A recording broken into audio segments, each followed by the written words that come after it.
Buenas tardes, el día de hoy vamos a hablar sobre SCORCH, características clínicas y abordaje. Mi nombre es Estefanía Paz Ramírez, soy residente de segundo año de pediatría de la Universidad Libre, seccional Cali. Como introducción, tenemos que las infecciones adquiridas en el útero o durante el trabajo de parto tienen un impacto tanto en la morbimortalidad fetal como neonatal, y esto es secundario a que es importante las secuelas que pueden dejar estas patologías, que son identificadas tanto tempranas como tardías. El recién nacido infectado puede mostrar alteraciones en el crecimiento, anomalías en su desarrollo y en la función de múltiples sistemas. Respecto a la epidemiología, las infecciones congénitas están en constante cambio, y esto está dado por factores tanto sociodemográficos, socioculturales, como estrategias que se crean con el fin de disminuir las infecciones maternas, generando prevención tanto en la etapa gestacional como pregestacional. Tenemos que la identificación congénita de estas infecciones realmente tiene un retraso, especialmente en países subdesarrollados donde no se logra que la embarazada tenga una captación rápida, oportuna y un seguimiento estrecho de las serologías para estas infecciones. Y es importante el reconocimiento de estas patologías porque lograr identificarlas de manera precoz va a tener un impacto y un cambio en el curso natural de la enfermedad si implementamos un tratamiento de manera rápida. Tenemos que las modalidades de pruebas de investigación suelen ser limitadas, y pues la verdad es que son oportunidades perdidas en algunos casos porque no se logra un diagnóstico oportuno. Entonces, el reconocimiento temprano de las infecciones congénitas es realmente la piedra angular para el tratamiento de esta patología. Y tenemos que las infecciones adquiridas perinatalmente se van a asociar con secuelas que puede que no se identifiquen de manera rápida, y precisamente por esto, por la no identificación o la no clínica de manera temprana, es que se retrasa su diagnóstico y los pacientes terminan teniendo unas secuelas muy graves a largo plazo. Tenemos que clásicamente conocemos el acrónimo TORCH por sus siglas que están identificadas por toxoplasmosis, otros, rubeola, citomegalovirus y virus del herpes simple. Pero nos quedamos realmente cortos porque realmente tenemos muchas más entidades que pueden generar infecciones a nivel perinatal con secuelas realmente graves que dejamos por fuera en este acrónimo. Por eso es importante incorporar nuevas pruebas diagnósticas directas que incluyan otras patologías emergentes y reemergentes. Entonces tenemos que la ausencia de la S en este acrónimo TORCH realmente es importante, y por eso se crea este nuevo acrónimo SCORCH, en el cual estandariza la S de sífilis. Y esto es importante porque esta es una patología que, a pesar de que se han generado estrategias a nivel mundial con el fin de disminuir los casos de sífilis gestacional y a su vez sífilis congénita, no se ha logrado una disminución en la tasa de los casos que se ve de manera anual, y encontramos que, por el contrario, esta infección o estos casos van cada vez en ascenso. Eh, y todo esto puede ser secundario a factores de aumento de número de parejas que pueden presentar las pacientes en edad reproductiva, el inicio rápido de la actividad sexual y ciertos otros factores como lo son el uso de drogas o sustancias psicoactivas en la población en edad reproductiva. Adicional a esto, pues se implementan otras patologías que estaban por fuera del acrónimo anterior, como lo son virus transmitidos por la sangre, como el VIH, el virus de la hepatitis B, C y el virus de la varicela zoster. ¿Qué tenemos que tener nosotros en cuenta respecto a la búsqueda de estas entidades? Y es los antecedentes maternos prenatales. Siempre preguntar sobre una gestación anterior y en ese caso, si hubo alguna infección previa al embarazo actual o al embarazo anterior. También incluir siempre la salud mental de la materna. Esto tiene mucho impacto respecto a su actividad en el día a día y el riesgo que puede tener la embarazada temporada de infecciones, los viajes que presentó la paciente previo al embarazo o que va a presentar durante la gestación, las conductas de alto riesgo, y esto está encaminado a evaluar si la paciente tiene cuidado con el uso del preservativo para su actividad sexual, si tiene múltiples parejas o o si es una paciente que es trabajadora sexual, y pues si se cuida o no en ese ámbito. Evaluar siempre los resultados serológicos, las ecografías, cada trimestre, y asimismo pues ver si hay alguna normalidad en ellas.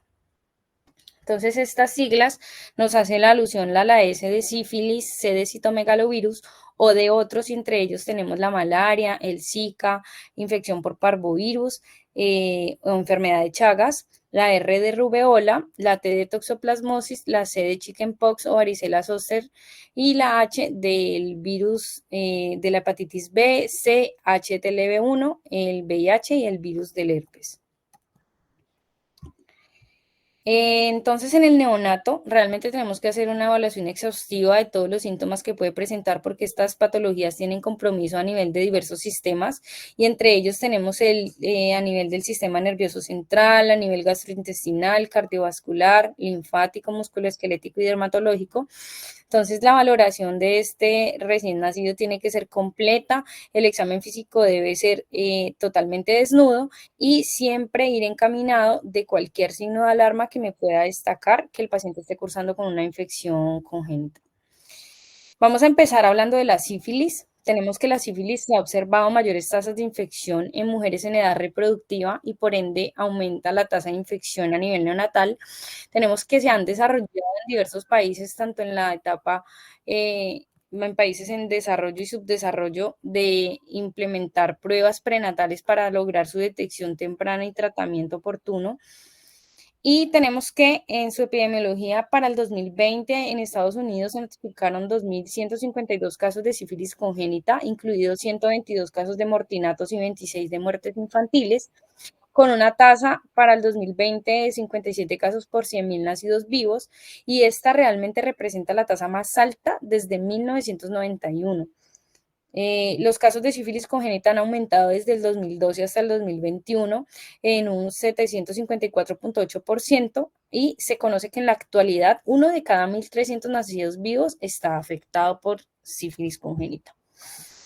Esta es una gráfica que podemos identificar los casos de sífilis congénita notificado desde el 2009 al 2020 en los Estados Unidos, y como podemos observar, a pesar de que se han generado estrategias con el fin de hacer un diagnóstico oportuno y un tratamiento precoz, son estrategias que realmente ni en países desarrollados han tenido un impacto, debido a que, como podemos observar, el ascenso cada vez es mayor en el número de los casos, y por eso es tan importante tener esta patología en cuenta y hacer un seguimiento exhaustivo en estas maternas. Respecto a la epidemiología en Colombia, tenemos que para el 2020 se registraron 8.987 casos de sífilis gestacional, y esto representando una prevalencia a nivel nacional de 14,1 casos por 1.000 nacidos vivos, incluidos los mortinatos. Tenemos que, así como ha habido un ascenso año tras año de notificaciones de estos casos a nivel mundial, en Colombia también el ascenso es paralelo. Tenemos que para el 2017 se notificaron 5.164 casos, para el año 2018 5.862, y para el año 2019 se notificaron 7.083 casos. Entonces, realmente es algo que es muy similar a la epidemiología a nivel mundial, y encontramos que los territorios con mayor número de casos respecto a su prevalencia fueron los territorios de Buenaventura, Barranquilla, Cartagena, Arauca y Santa Marta. Entonces, son territorios costeros en los cuales puede haber un mayor número de inmigrantes, y esto puede influir en el número de casos. Para el 2020 se registraron 1.767 casos de sífilis congénita, con una incidencia nacional de 2,8 casos por 1.000 nacidos vivos, y incluidos los mortinatos, que encontramos que los territorios de Cartagena, Barranquilla, Arauca, Buenaventura y Guainía fueron los más afectados. Entonces, respecto a la sífilis, encontramos que mujeres que presenten sífilis primaria y que no tengan un tratamiento corren el riesgo de que el 40% de estos embarazos resulten en abortos espontáneos. Y es una cifra bastante alta y preocupante, y por eso es importante lograr un diagnóstico oportuno para sí mismo un tratamiento y evitar estas complicaciones.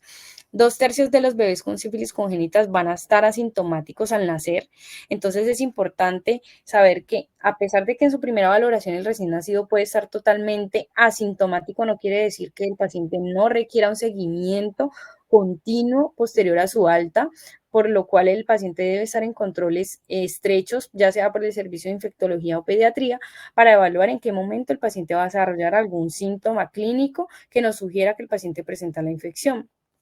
Respecto al riesgo de transmisión, va a depender del estado clínico de la materna, y esto en el caso de la sífilis primaria hay un riesgo del 25% de transmisión. En el caso de que la paciente se encuentre en un estado de sífilis secundaria, el riesgo es mucho mayor, hasta el 60%, y para la sífilis temprana latente del 40%, y mucho menor para la latente tardía con un valor de 7%. ¿Cómo se da la transmisión en estos pacientes? Pues se da por transmisión transplacentaria. La espiroqueta viaja por el torrente sanguíneo infectando al feto, y tenemos que también se puede dar una infección directa por el contacto de las lesiones durante el trabajo de parto si la paciente presenta lesiones activas en ese momento. Es importante aquí recalcar que no hay contraindicación para la lactancia materna y que la transmisión por leche materna no se da a menos de que la paciente presente un chancro o una lesión activa en el seno. Esta sería la única contraindicación en estos casos de que la paciente no pueda brindarle la lactancia materna al recién nacido. Respecto al riesgo de transmisión durante la gestación, a medida que avanza el embarazo, el riesgo va a ser mucho mayor. Y tenemos que las manifestaciones clínicas, como podemos observar en la imagen, son múltiples. Son múltiples sistemas los cuales están comprometidos en estos pacientes, y como lo dijimos ahorita, es importante porque estas manifestaciones pueden no desarrollarse de manera temprana, pero sí de manera tardía. En esta imagen vamos a evaluar cuáles son los sistemas que están afectados y cuáles son las manifestaciones que podemos encontrar en cada sistema. Entonces, vamos a verlo de manera cefalocaudal, a nivel del sistema nervioso central podemos encontrar alteración en los pares craneales, el paciente puede presentar convulsiones, clínica de neurosífilis, a nivel ocular, corioretinitis, cataratas, a nivel nasal, una rinitis, a nivel abdominal podemos encontrar hepatoesplenomegalia con pruebas de transaminasas y bilirrubinas elevadas, a nivel pulmonar, neumonía alba. A nivel óseo, el paciente puede presentar periostitis, osteocondritis o alteraciones en la formación de sus huesos. A nivel hematológico, el paciente puede presentar anemia, trombocitopenia, y a nivel del líquido cefalorraquídeo podemos encontrar en el citoquímico hallazgos como pleocitosis, aumento de las proteínas o una BRL positiva. A nivel cutáneo, el paciente va a presentar a nivel palmar y plantar descamación. Ellos suelen tener una piel seca, acartonada, puede presentar rash, y de manera fetal se puede evaluar que el paciente puede presentar hidrops fetal, restricción del crecimiento intrauterino, bajo peso para la edad gestacional o pues ocurrencias de abortos. Esta es una imagen en la cual podemos evaluar cómo se pueden ver esas lesiones descamativas a nivel plantar, a nivel en el área del pañal, y la rinitis característica de estos pacientes. Nos proponen un diagnóstico con un algoritmo tradicional, que es lo que vemos de manera común en las instituciones, y es una prueba inicial en la gestante con una prueba no treponémica, ya sea por BDRL o una RPR. Y aquí quiero recalcar algo, y es que en el caso de que se haga la prueba inicial con una de estas dos, su seguimiento posterior debe ser con la misma prueba inicial, debido a que hay un cambio en el número de diluciones y en los resultados si se hace con una prueba diferente. Entonces, en el caso del primer trimestre, si empezamos con una RPR, lo ideal es que en el segundo o tercer trimestre o en el trabajo de parto, su control sea con la misma RPR. Lo mismo si se hace un control paralelo respecto a las pruebas no treponémicas para evaluar el control tanto en la madre y en el recién nacido, debe ser con el mismo tipo de prueba. Posteriormente, si encontramos una de estas pruebas positivas, el algoritmo nos dice que de manera inmediata debemos tomar una prueba treponémica, en este caso usualmente utilizamos la FTABS, y en el caso de que esta prueba sea positiva, pues se haría el diagnóstico de sífilis gestacional y esta gestante requiere el manejo inmediato.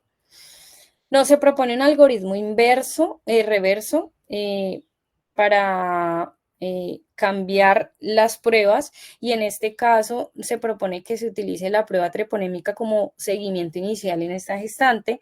Posteriormente, si esta prueba en algún momento sale positiva, tomar de manera inmediata una prueba no treponémica, ya sea RPR o VDRL, y en el caso de que esta prueba salga positiva, pues hacemos el diagnóstico materno. Pero si esta prueba sale negativo, nos sugieren que tomemos una prueba nuevamente treponémica. Esta prueba puede ser, lo ideal es que sea diferente o la misma prueba. Y si sale positiva, pues se hace el diagnóstico. Si sale negativa, lo más probable es que esa prueba treponémica inicial haya sido una cicatriz y no una infección actual. Respecto al diagnóstico del recién nacido, eso lo vamos a evaluar por escenarios y la CDC nos propone 4 escenarios para el manejo de estos pacientes, pero el diagnóstico lo podemos hacer con una prueba IgM positiva para estos pacientes. Podemos hacerlo con un control o una valoración de las no treponémicas respecto a los títulos maternos, y es que el paciente tenga 4 veces más títulos respecto a los de la madre. Con esto hacemos un diagnóstico de sífilis congénita, o que el paciente tenga una prueba serológica inicial con unos títulos y esos títulos a los 3 meses tengan un ascenso. También hacemos el diagnóstico. Por eso es importante que estos pacientes tengan un seguimiento, no solo con la prueba inicial, sino un seguimiento posterior a su egreso, por lo menos a los 3 meses, 6 meses y hasta el año. Y también podemos hacer un diagnóstico con una prueba treponémica positiva en el neonato, pero que se utilice o se haga de 18 meses a los 18 meses de vida, no antes, porque ya sabemos que si se realiza antes, esta prueba puede ser positiva por los anticuerpos de la madre. También podemos utilizar pruebas moleculares como la PCR de fluidos, ya sea de sangre, de secreción nasal o de líquido cefalorraquídeo. En caso de que sea positiva, pues hacemos el diagnóstico. Y también podemos utilizar la prueba con microscopía de campo oscuro directa para la espiroqueta. Entonces es importante que estos pacientes con diagnóstico de sífilis gestacional, hijos de madre de sífilis gestacional o un sugestivo de sífilis congénita, pues tengan un seguimiento de pruebas serológicas o pruebas moleculares, si se cuenta en la institución con estas pruebas, que tenga control de pruebas auditivas, oftalmológicas, serológicas y toma de radiografía de huesos largos, porque ya podemos observar el compromiso a ese nivel. Entonces vamos a empezar a hablar de los escenarios que nos propone la CDC para el 2021 respecto a su tratamiento y seguimiento de estos pacientes. Y es que vamos a hablar primero del escenario número 1. El escenario número 1 puede ser un paciente que tenga un examen físico anormal, sugerente de sífilis congénita, o títulos de prueba no treponémica 4 veces mayores a los de la madre, o una prueba de campo oscuro positiva o una prueba molecular positiva para sífilis. Con esto consideramos que el paciente tiene el diagnóstico, requiere toma de hemograma, punción lumbar para evaluar citoquímico de líquido cefalorraquídeo y la BRL de líquido cefalorraquídeo, radiografía de huesos largos, neuroimagen para evaluar alteraciones a nivel cerebral, el examen oftalmológico y las pruebas auditivas. De manera prioritaria, el paciente requiere, sin importar los resultados de estas pruebas, iniciar el tratamiento con penicilina cristalina. Esta es endovenosa a la dosis que podemos observar y este tratamiento debe completarse por 7 días. En el escenario número 2, vamos a encontrar un paciente con un examen, puede tener un examen físico normal, y la serología puede ser igual o menor a 4 veces de los títulos maternos. La madre puede ser una madre que presentó sífilis y que no haya sido tratada perdón, tratada inadecuadamente o que no tengamos información respecto al tratamiento. Madres que hayan sido tratadas con eritromicina u otro antibiótico que no sea penicilina, o que el tratamiento haya sido menos de 4 semanas antes del parto. Esto vamos a catalogar una madre que no tuvo un tratamiento adecuado, pero que el recién nacido se encuentra con un examen físico normal y sus pruebas serológicas son menores a la de la madre. Entonces requiere una toma de hemograma, también la punción lumbar para el citoquímico del líquido cefalorraquídeo y la radiografía de huesos largos. Aquí podemos las pruebas auditivas y oftalmológicas se pueden hacer de manera ambulatoria, pero siempre es importante realizarlas. Y el paciente requiere lo mismo, un tratamiento con penicilina cristalina endovenosa por 7 días y pues un seguimiento de manera ambulatoria. En el escenario número encontramos un paciente con un examen físico normal, que tenga las pruebas serológicas también, menos de 4 títulos respecto a los de la madre, y que la madre haya tenido un tratamiento adecuado durante el embarazo, que la administración de la penicilina haya sido por lo menos más de 4 semanas antes del parto y que no haya una evidencia de reinfección o recaída. En este caso, no se requiere realizar pruebas en el recién nacido de manera institucional. Se pueden hacer estas pruebas oftalmológicas, serológicas y auditivas de manera ambulatoria. Y se recomienda una dosis de penicilina benzatínica a 50.000 unidades por kilo, intramuscular, dosis única. Para el escenario 4 encontramos un paciente con examen físico normal, unas pruebas serológicas menores de 4 títulos de la madre y la madre tiene antecedente de sífilis en un embarazo previo o antes de la gestación, pero en este momento la madre no tiene signos sugerentes de infección activa y sus títulos de serología de pruebas no treponémicas son bajos. Ellos toman títulos para BRL menor de 1 a 2 diluciones o RPR menor de 1 a 4 diluciones. En este caso, el recién nacido no requiere realizar pruebas adicionales de manera institucional y no requiere tratamiento. Se sugiere o se puede considerar una sola dosis de penicilina benzatínica también, intramuscular dosis única a 50.000 unidades por kilo, pero el paciente puede continuar sin tratamiento y pues realizar un seguimiento ambulatorio. Vamos a hablar del citomegalovirus. Entonces tenemos que esta es una patología la cual causa un retraso en el desarrollo, en el neurodesarrollo de estos pacientes y una pérdida de la audición es característico de esta entidad. Su prevalencia a nivel mundial se estima que es de 0,5 al 2%.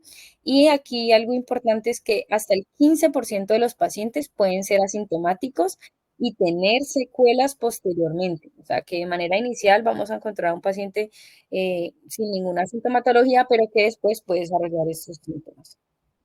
Entonces, aquí nos proponen un algoritmo para evaluar el seguimiento o qué exámenes realizar en estos pacientes cuando presentan ciertos síntomas sugerentes de infección por citomegalovirus. Y entre esos tenemos entonces que el paciente presente alteraciones a nivel auditivo en las pruebas de manera temprana, que presente microcefalia dado por un perímetro cefálico menos de 2 desviaciones estándar para la edad gestacional, que presente restricción del crecimiento intrauterino, calcificaciones a nivel cerebral, lesiones a nivel cutáneo como petequias, lesiones purpúricas, trombocitopenia, hepatosplenomegalia o aumento de pruebas hepáticas o ictericia, tenemos que sospechar de esta entidad y evaluar pues también los factores de riesgo de estos pacientes. Entre los factores de riesgo que tenemos pues es el paciente que es prematuro, paciente con restricción de crecimiento intrauterino y con una de estas características y síntomas a nivel del sistema nervioso central. Vamos entonces a clasificar al paciente y aquí es importante cuando tenemos una de estas características clínicas realizar la toma de pruebas sanguínea y hacer un diagnóstico diferencial. Siempre tomar pruebas a nivel renal, a nivel hepático, a nivel hematológico y lo ideal es hacer pruebas moleculares de este virus, ya sea en orina, sangre o saliva. y pues evaluar los anticuerpos maternos. Entonces, el algoritmo nos propone que vamos a generar ciertas estrategias de manejo dependiendo de los síntomas de nuestro paciente. Entonces, si encontramos es un paciente que se encuentra totalmente asintomático, lo que nos sugieren es que estos pacientes deben de continuar un tratamiento, un seguimiento ambulatorio de evaluación auditiva, de evaluación oftalmológica y de evaluación de su neurodesarrollo, pero que en el momento no se requiere un tratamiento antiviral para estos pacientes. Ya si el paciente presenta o síntomas leves, se sugiere que se discuta con el servicio de infectología si realmente el paciente amerita un tratamiento institucional o si se puede hacer un seguimiento ambulatorio, dependiendo del caso. En el caso de que el paciente presente síntomas que son realmente sugestivos de la infección, síntomas graves, vamos a iniciar manejo con ganciclovir endovenoso si el paciente no tolera la vía oral a 6 miligramos por kilodosis o valganciclovir por vía oral a 16 miligramos por kilodosis cada 12 horas si el paciente tolera la vía oral. Y pues obviamente hacer un seguimiento pues, de sus pruebas auditivas, de sus pruebas oftalmológicas y evaluar su neurodesarrollo. Entonces es importante en el caso de sospechar de un paciente con infección por citomegalovirus, hacer las pruebas moleculares, las pruebas serológicas, siempre evaluar su parte auditiva y oftalmológica y pues control ambulatorio y un seguimiento en su neurodesarrollo. Respecto a la O, que hace alusión a otras entidades, entre ellas tenemos el Zika, la malaria, enfermedad de Chagas, enterovirus y parvovirus. Y para hablar del enterovirus, tenemos que estos pacientes, la mayoría, casi que el 90%, van a estar asintomáticos desde el nacimiento. Sin embargo, cuando presentan esta infección, ellos pueden presentar signos de sepsis, compromiso a nivel del sistema nervioso central, pueden presentar meningitis, meningoencefalitis o fallo multiorgánico y pueden presentar alteraciones a nivel cardiovascular o hepáticas como hepatitis o hepatoesplenomegalia. Realmente es una entidad que hay que tenerla en cuenta, hay que pensarla y que si hacemos un diagnóstico de esta patología, es importante tenerla presente porque si no encontramos otros de las patologías mencionadas anteriormente, pues es un virus que se puede presentar y que puede causar infecciones en la etapa perinatal. Respecto al Zika, entonces, como podemos observar, es una infección que puede generar secuelas en el recién nacido en múltiples sistemas, tanto sistema nervioso central, oftálmico, ocular, auditivo, cardiovascular, cerebral, restricción del crecimiento intrauterino y anormalidades a nivel óseo.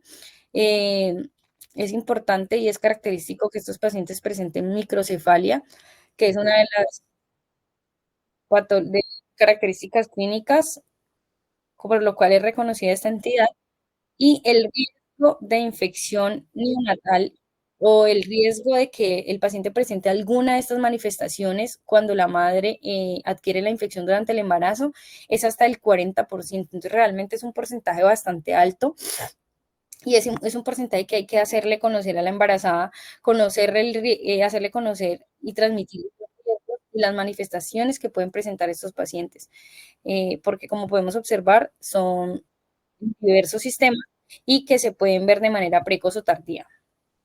¿Qué podemos utilizar para el diagnóstico? Podemos utilizar pruebas moleculares para evaluar la presencia del ARN viral, ya sea en orina o en sangre, y podemos utilizar también las pruebas como la toma de inmunoglobulina IgM para el virus en sangre o pruebas en el líquido cefalorraquídeo, ya sea prueba molecular o prueba de anticuerpo IgM para el Zika. Respecto a qué pena. Respecto al tratamiento, pues realmente no hay un tratamiento, es más de soporte, de pues evaluar cuáles son las complicaciones que han tenido estos pacientes que se infectan y pues evaluar qué compromiso presentan y asimismo hacer un tratamiento dirigido dependiendo del sistema comprometido. En la malaria encontramos que el riesgo de transmisión al feto de una madre que se infecta por esta entidad es del 1.2 al 7%. Tenemos que las manifestaciones clínicas usualmente ocurren entre las 2 y 8 semanas después del nacimiento. Entre ellas tenemos alteraciones con la alimentación, fiebre, vómitos y diarreas e irritabilidad. Y también pueden presentar cambios a nivel de anemia, trombocitopenia y bilirrubinas elevadas. Eh, Estos pacientes también pueden presentar restricción del crecimiento intrauterino y sepsis. El diagnóstico podemos utilizar la gota gruesa, la PCR o extendido de sangre periférica. Y es importante evaluar la procedencia de nuestras pacientes porque dependiendo de dónde provengan, asimismo vamos a saber qué tipo de patologías son más frecuentes. La enfermedad del Chagas es una enfermedad la cual respecto al compromiso en el paciente neonatal es principalmente a nivel cardiovascular y entre ellos pueden presentar miocarditis aguda, derrame pericárdico o meningoencefalitis y el riesgo de transmisión o que presenten una enfermedad aguda cuando la madre se ha infectado de esta enfermedad durante la gestación es del 1 al 10%. Estos pacientes también pueden presentar características clínicas como bajo peso al nacer, anemia y hepatosplenomegalia, y el diagnóstico idealmente es utilizar una prueba molecular como la PCR y su tratamiento en estos pacientes cuando se identifica es utilizar el benidazol o nifurtimox. Para la infección por parvovirus encontramos que este puede presentar, si la madre presenta la infección antes de las 20 semanas de gestación, el riesgo de aborto es realmente alto y los pacientes pueden presentar en la etapa fetal hidrops fetal, anemia fetal, lo cual estas manifestaciones clínicas deben de tener una alta sospecha para la infección por parvovirus. Su diagnóstico se hace idealmente con prueba molecular tipo PCR y las anormalidades que pueden presentar después del nacimiento de estos pacientes van desde calcificaciones periventriculares, pueden presentar ventriculomegalia, microcefalia, alteraciones a nivel extramedular como el blueberry muffin, hematopoiesis extramedular, petequias o anormalidades como restricción del crecimiento intrauterino y las malformaciones cerebrales. ¿Qué es importante entonces cuando tenemos sospecha de estas patologías? Es que deben de tomarse dependiendo de la área geográfica que provenga la paciente, sospechar de la entidad, tomar pruebas moleculares, pruebas serológicas, evaluar el examen físico completo de estos pacientes y asimismo hacer un diagnóstico diferencial de todas estas patologías y encaminado también pues con la clínica que presente la madre. Una patología que no mencionan aquí, pero que siempre es importante, especialmente en el caso de nosotros, que somos área endémica, es la patología del dengue y hay que tenerla en cuenta porque los pacientes pueden presentar también dengue neonatal secundario a la infección materna. Respecto a la rubeola, como conocemos, es característica clínica la tetra de Greg que hace alusión a cardiopatía que pueden presentar, tipo ductus y estenosis pulmonar, microcefalia, sordera y cataratas, que son características clínicas en estos pacientes. Es importante que la vacuna ha generado una disminución de esta entidad y esto ha tenido una contribución para que se elimine los casos de sífilis congénita. Tenemos que a partir del 2015 se eliminó en toda la región de las Américas esta entidad y pues esto realmente gracias a la vacuna pues ha tenido un impacto positivo. Es importante hacer el diagnóstico y evaluar que los pacientes pueden presentar características clínicas y entre ellas podemos destacar cataratas, glaucoma, enfermedades pues, cardíacas como lo mencionamos ahorita, pérdida de la audición, retinopatía, ictericia, microcefalia, retraso en el neurodesarrollo y siempre que tengamos una de estas características clínicas debemos de sospechar de esta entidad y a su vez hacer unas pruebas de aislamiento del virus, ya sea con pruebas moleculares o con la detección de los anticuerpos. En el caso de los anticuerpos IgM se pueden utilizar, lo ideal es no tomarlos de manera tan temprana, esperar por lo menos de 3 a 4 días posterior al nacimiento para descartar falsos positivos y la toma de la IgG evaluarla solamente cuando esta persiste por el tiempo más de lo esperado, o sea, después de los 6 meses, cuando ya los anticuerpos de la madre están en descenso o que los niveles de IgG, en este caso, en el caso del lactante, estén en ascenso. Ahí yo tengo la sospecha de una infección por rubeola. En el caso de la toxoplasmosis, encontramos que también el 85% de los pacientes pueden estar asintomáticos de manera temprana. El riesgo de aborto de esta entidad es desde el 3%. Los pacientes pueden presentar asociada a la toxoplasmosis prematurez, infecciones sistémicas al nacer y la triada clásica, que es la triada de Sabin, es dada por corioretinitis, calcificaciones intracraneales e hidrocefalia. Son características clínicas que puede que los pacientes no lo presenten los tres signos clínicos de manera conjunta, pero puede presentar alguno de estos. En esta imagen podemos evaluar el paciente con la hidrocefalia, las calcificaciones periventriculares y la corioretinitis que pueden presentar en la evaluación del fondo de ojo. Entonces, respecto al cribado materno, es importante evaluar los escenarios de la madre y evaluar las pruebas serológicas, idealmente desde la etapa pregestacional. Como podemos observar, de manera inicial, aquí vamos a encontrar 4 escenarios y vamos a hablar de cada uno de estos. En el primer escenario, vamos a encontrar el paciente con la madre con pruebas serológicas IgG y IgM negativas.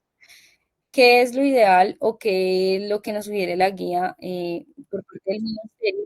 Es que estos pacientes no han tenido, quiere decir que no han tenido un contacto con este parásito, que no han generado anticuerpos, entonces tienen el riesgo de generar la infección durante la gestación. Es importante hacer una consejería y una educación sobre el consumo de carnes bien cocidas y el adecuado lavado de alimentos. El control o el seguimiento de estas pacientes debe ser con una serología IgM mensual y en el caso de que la paciente en algún momento de este seguimiento tenga seroconversión de esta IgM, pues se considera que la paciente presentó infección y requiere un tratamiento inmediato. Vamos a hablar del escenario número 2, en el caso de que encontremos una paciente con una prueba IgG negativa y una IgM positiva, vamos a evaluar entonces a repetirle esta prueba IgG a las 2 semanas. Si a las 2 semanas esta prueba IgG sale negativa, quiere decir que esa IgM es una IgM natural, es una IgM que va a estar positiva siempre en la madre y que no requiere un tratamiento. ¿Cuál es el seguimiento? En este caso de la materna con IgM natural, la vamos a hacer con la IgG. Y también es un seguimiento mensual. En caso de que algún momento sea positiva, pues se quiere decir que se lo convirtió, se infectó y pues se requiere el tratamiento. Si cuando repetimos esta prueba a las 2 semanas sale positiva, nos sugiere que es una infección reciente que ya hizo seroconversión de la inmunoglobulina IgG y que requiere un tratamiento inmediato. Vamos a tener un tercer escenario con prueba materna IgG, IgM positiva. En ese caso, consideramos si la paciente tiene menos de 16 semanas, podemos utilizar la prueba de avidez. Esta prueba de avidez me va a medir la cantidad de anticuerpos IgG en porcentaje que tiene la madre. Si tenemos una cantidad de anticuerpos alta, o sea, muchos anticuerpos IgG, quiere decir que la avidez es una avidez alta. Quiere decir que es una infección crónica y que la madre no requiere tratamiento porque es una cicatriz, una infección pasada. En el caso de que la avidez sea una avidez baja, quiere decir que el porcentaje de producción de esa inmunoglobulina IgG es muy baja, apenas está empezando, o sea que me traduce que es una infección reciente y en ese caso la madre requiere un tratamiento de manera inmediata. Cuando la madre tiene más de 16 semanas, la prueba de avidez no me va a ser útil porque no vamos a saber si esa infección ocurrió en el primer trimestre o antes del embarazo. Entonces, lo ideal en este caso es hacer la toma de la IgA y en el caso de que esta sea positiva, pues el paciente se considera con infección en el momento y requiere tratamiento. El cuarto escenario, tenemos una madre con IgG positiva desde el inicio, con una IgM negativa. Consideramos que esta es una infección crónica y pues no requiere tratamiento. Encontramos entonces este algoritmo en el cual En el caso de que contemos con la PCR en líquido amniótico y que esta PCR salga positiva, vamos a confirmar el diagnóstico de toxoplasmosis congénita y el paciente requiere un manejo y seguimiento interdisciplinario. En el caso de que sea un recién nacido expuesto, que no tengamos esta prueba molecular en líquido amniótico y tengamos una sospecha o confirmación de esta infección en la madre, el paciente requiere la toma de la IgG-IgM al quinto día de vida. Esa se tiene que hacer institucional. La IgA al 10.º día de vida la podemos hacer ambulatorio, y si en nuestra institución contamos con pruebas moleculares, se puede hacer la PCR en sangre y líquido cefalorraquídeo. Tiene que tener también la valoración por oftalmología y una neuroimagen con ecografía transfontanelar. Si tenemos que el diagnóstico de la madre es sospecha o muy dudoso, lo ideal es repetirle la prueba IgM a la madre para evaluar realmente institucional cómo sale esa prueba, y al recién nacido tomarle la prueba de la IgG de manera inmediata en el primer día de vida.